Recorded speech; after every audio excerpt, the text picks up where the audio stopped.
It happened in the dead of night, deep inside Tehran, behind locked gates and armed guards. By sunrise, a group of Mossad agents would vanish, leaving Iran humiliated and the world stunned. What they stole wasn't money or weapons, it was truth. Over 100,000 classified files proving Iran's secret race for the bomb. And somehow, they pulled it off without leaving a trace. The hunt for the hidden archive. For years, Israel had accused Iran of secretly working on nuclear weapons. Iran denied everything, claiming its program was peaceful. But Mossad didn't buy it.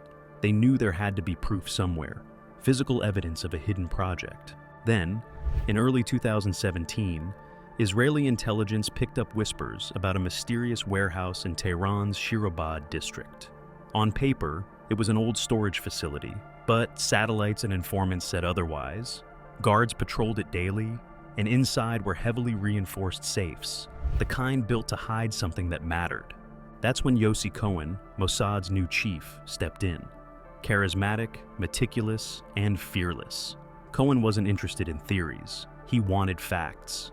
And if the proof existed in Tehran, Mossad would go get it, even if it meant breaking into the heart of enemy territory. Yossi Cohen's plan.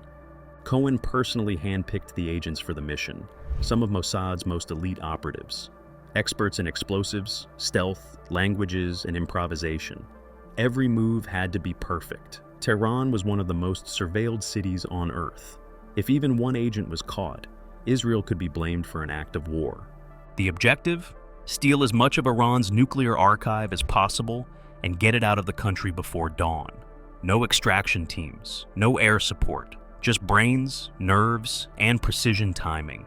For months, the team trained in a full-scale replica of the Tehran warehouse built in Israel. Every door, hallway, and safe was mapped. They studied Iranian police routines, camera blind spots, and emergency response times down to the minute. The margin for error? Zero. A mission written in fire. By January 2018, everything was ready.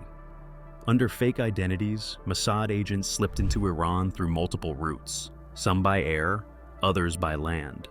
Once inside, they watched the warehouse for weeks, tracking guards and delivery trucks. The final plan was terrifyingly simple. Break in at midnight, get out before 5 a.m. When the morning guards arrived, they would have exactly 6 hours to breach a dozen steel safes, remove the classified materials, and disappear before anyone noticed. No backup, no second chance. If caught, there would be no negotiations, only execution. As the clock struck midnight on January 31st, 2018, the Mossad team made their move. Tehran was asleep. The guards were rotating shifts.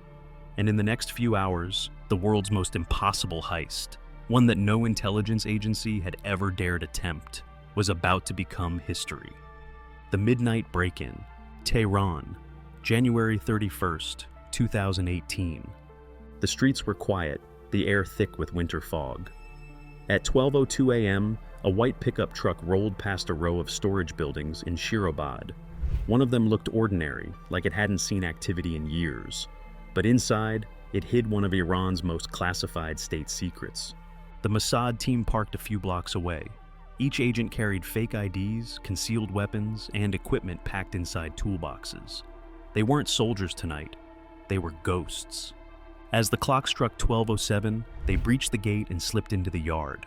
Security cameras were disabled. The team had just 6 hours before the morning guards arrived. 6 hours to pull off one of the boldest heists in modern history. The race against time. The agents entered the warehouse. It was silent, except for the sound of footsteps echoing across concrete floors. The building was massive, stacked with boxes, machinery, and steel vaults. Somewhere inside were 32 safes containing the nuclear archive, blueprints, test results, and classified correspondence between Iran's top scientists. The team split up, working in synchronized silence. One agent monitored the entrance, another kept a timer. The rest went to work on the vaults, cutting through reinforced steel using industrial-grade torches designed to slice metal in seconds. The heat reached over 1,000 degrees Celsius. Sparks flew, sweat dripped. Every minute felt like an hour. Iranian security systems began to register fluctuations in temperature. The Mossad knew they had to move faster. They had brought truck batteries to power the cutting tools, and the noise was deafening. At one point, a guard nearby came outside to smoke. The agents froze, silent behind the walls. After a few seconds that felt like forever, the guard turned away. They resumed cutting, inside the vaults. By 2:45 a.m., they had broken into several safes. Inside were rows of folders and stacks of CDs labeled with coded terms. Project Ahmad, weaponization studies, metallurgical tests. Each document was a smoking gun, proof that Iran's nuclear ambitions went far beyond energy research. But the weight of the documents posed a problem. Tons of paper, too much to carry. So, Mossad made a brutal choice. Take only the most critical evidence. They used handheld scanners and chemical heat detectors to identify uranium-related plans and key project documents. Everything went into heat-proof bags that could withstand high pursuit or even fire. By 4:45 a.m., they had just over an hour left. The team packed 50,000 pages and 163 CDs into steel containers. The building smelled of burnt metal. The floors were littered with broken locks and melted bolts. The clock runs out. At 5:15 a.m., alarms began to hum faintly. Someone had noticed the temperature fluctuations. The agents had to go. They loaded the files into 2 pickup trucks